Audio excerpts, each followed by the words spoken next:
long time ago, in the serene village of Umuagu, there lived a wealthy farmer named Ezeudo. He owned vast lands, many animals, and a big house that made him the envy of the village. But despite all his riches, Ezeudo was not happy.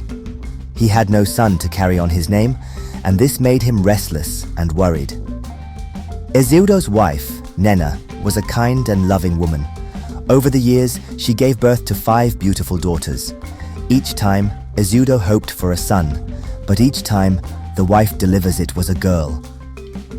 The villagers whispered behind his back saying, "How can a man as wealthy as Ezeudo have no sons?"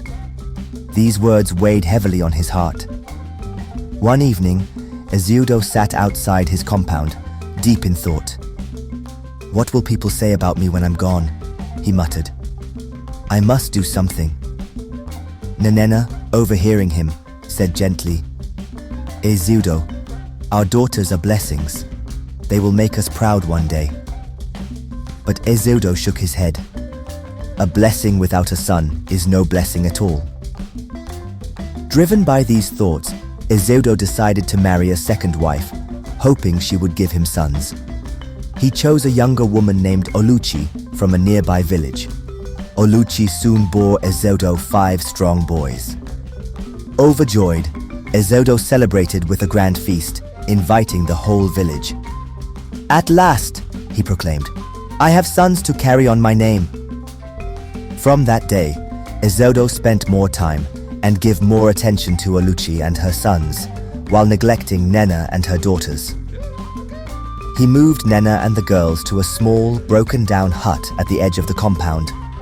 The walls were cracked, the roof leaked when it rained, and there was barely enough space for them to sleep. "Papa, why don't you love us like you love Oluchi's sons?" asked Ada, the eldest daughter, one rainy night as water dripped through the roof. Ezeudo avoided her gaze and said, "Girls will leave their father's house when they marry. It is sons who stay and carry on the family name." The words stung, but Nnenna held her daughters close. "Do not let anyone make you feel small," she said. "You are smart and capable, and one day you will shine brighter than the stars."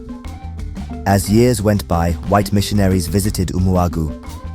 As they carry out their daily activities, they noticed the daughters of Nnenna, who were helping their mother fetch water and prepare food.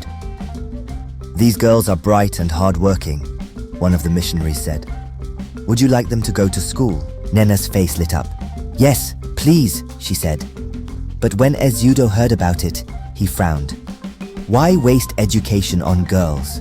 They will marry and forget us." Nnenna stood her ground. "Education will give them wings to fly. Let them have this chance." Reluctantly, Ezeudo allowed it. The daughters began attending school, walking miles each day with torn sandals and old books. Despite the challenges, they excelled. Ada dreamed of becoming a doctor, Chidinma wanted to be an engineer, and the younger girls followed with their own dreams. Back in the broken-down hut, life remained hard.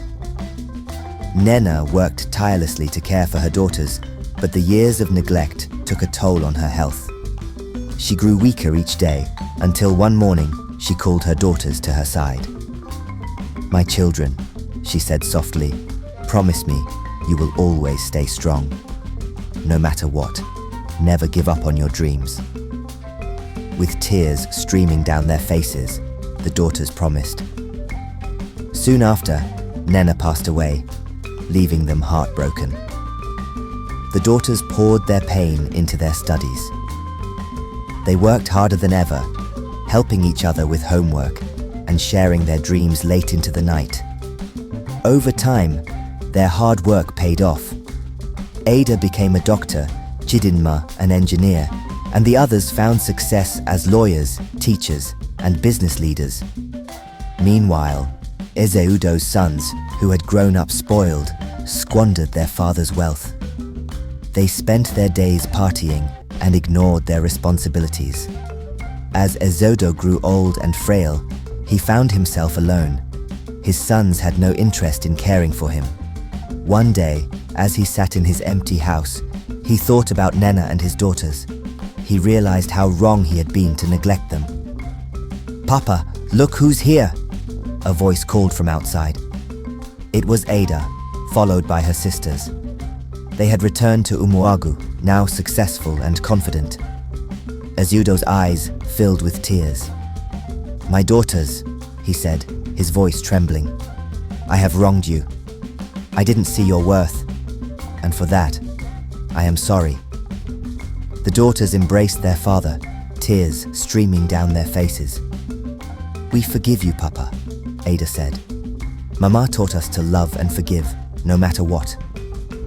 Together, the daughters rebuilt their family home, making it a place filled with love and laughter once again. The villagers marveled at their kindness and strength.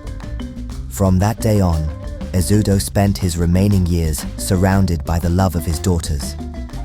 The people of Umuagu learned an important lesson. Every child is a blessing, whether a boy or a girl. And so, the story of Ezeudo and his daughters became a tale of resilience, forgiveness, and the unshakable bond of family, told for generations in the golden fields of Umuagu. Like and subscribe. Thank you for watching.